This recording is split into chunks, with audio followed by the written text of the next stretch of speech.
Hey there guys, and Sawtelle here, and I am back with another video. As you noticed in February, I've been doing some few videos, which you already know by now.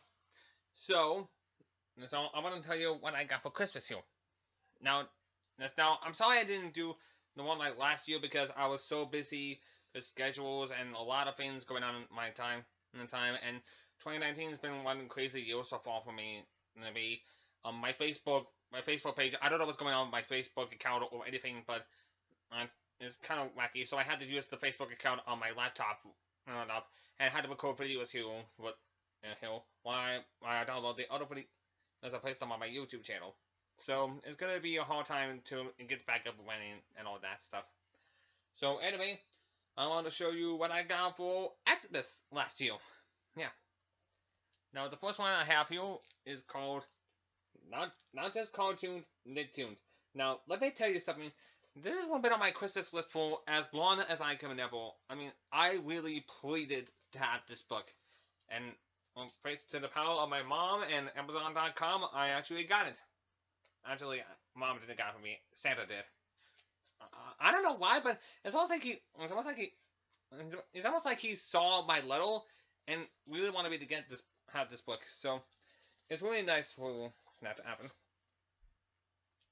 Now, the test and the interviews are all by Jerry Beck and designed by Nickelodeon Brand Group, and it's published by Metro Media. If you know them, you probably know them. Yes. It's surprising. Nickelodeon has had no ups and downs for that in weeks. Boy, seeing as how Gabi, she really didn't do well for the network. Now, but by Obama's charge, I still have some hope for him. I mean, as you notice, he's done a lot. He's done all that. He's done Kenan and Kel. And now that he's back, he wants to bring all that back. I mean, hey, about Hey Arnold, why not all that? I always loved all that growing up, so I hope it'll be good. Isn't it good? Plus, I can't wait for the Walker's Modern Life movie and the Vandalism movie coming out this year.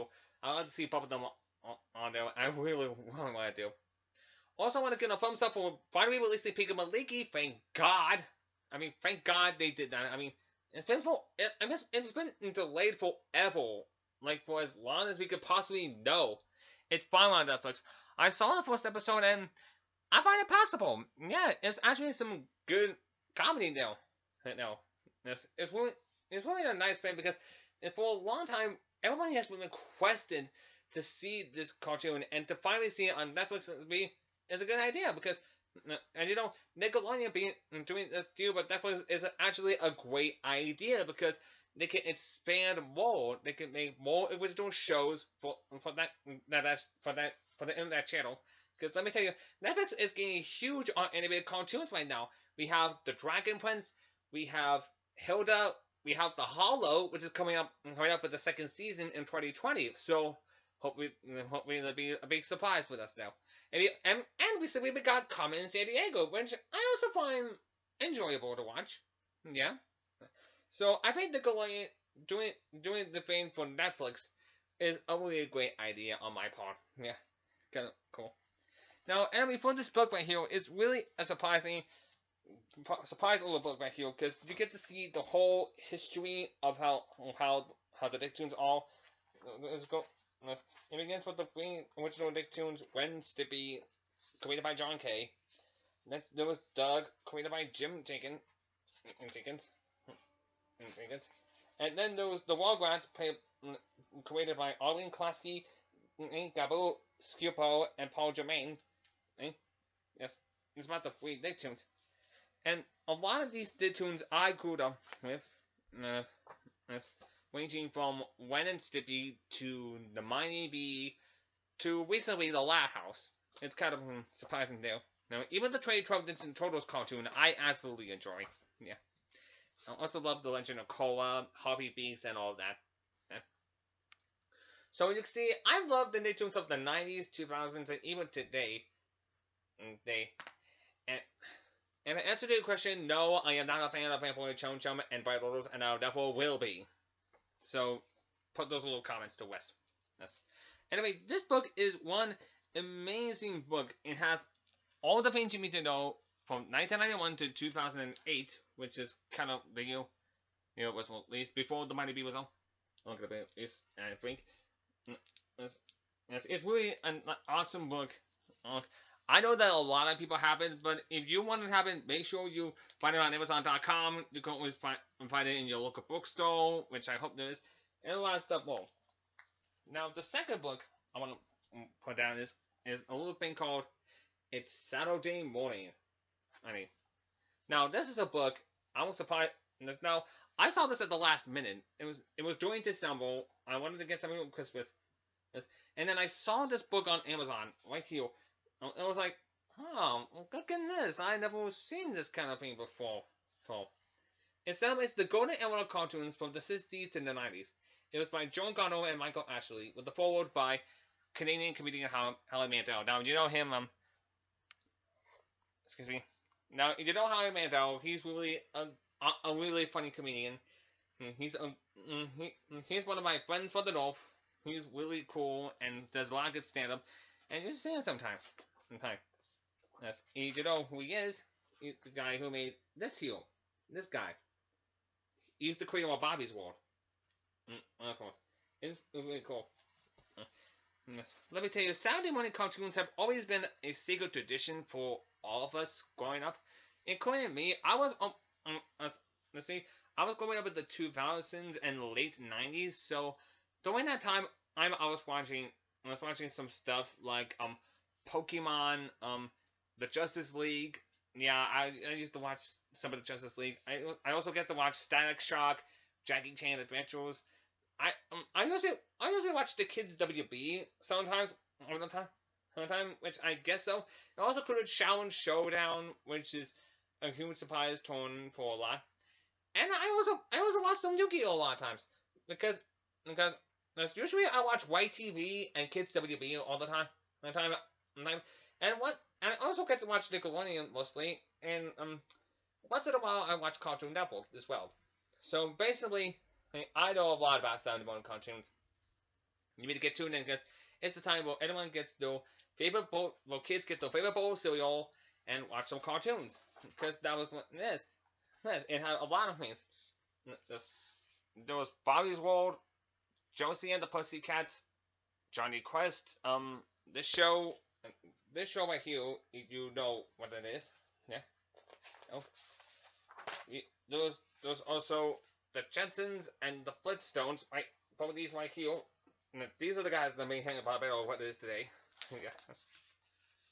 And not only that, we also got the Care Bears, the Animaniacs, and the Smurfs. Yeah. Let me tell you, Tom Woku is amazing. There was a lot of things going on. There was the Kids WB, Fox Kids, and all that.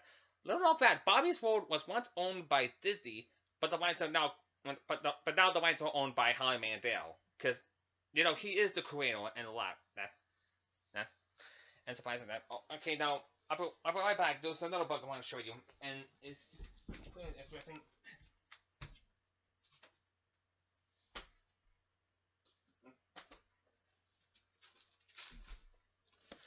Now, these two are surprising in my eyes.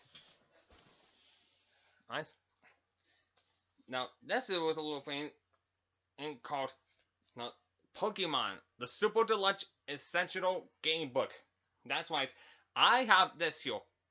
Now, I caught this at the very last minute. I never knew there was going to be a handbook for all of this many Pokemon.